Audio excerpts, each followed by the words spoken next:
You're given a raised to the power 5 minus a as 1020. One thing that is common on left hand side is a.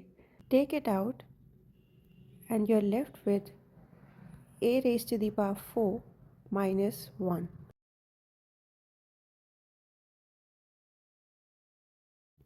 A raised to the power 4 minus 1 is in the form of a square minus b square. That is a minus b, a plus b. Expand this.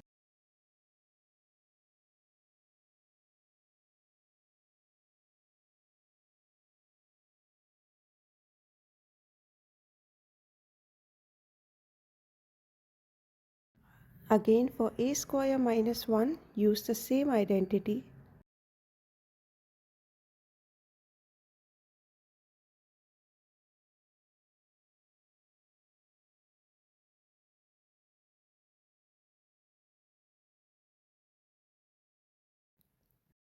Focus on first three equations.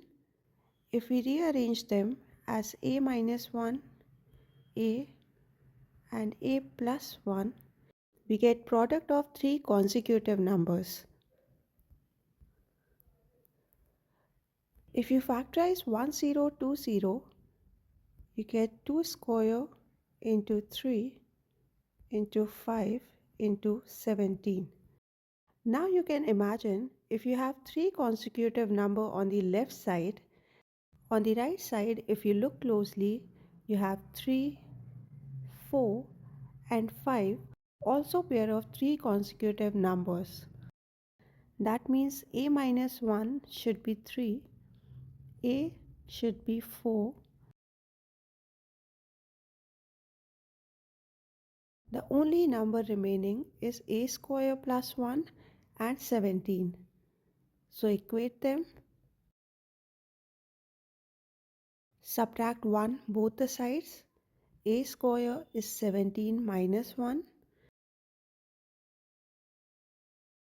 For a square as 16, a can be plus minus 4.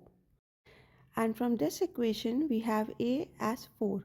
Only value common in both the answers is a equal to 4. That's it for today. I hope to catch you in our next session.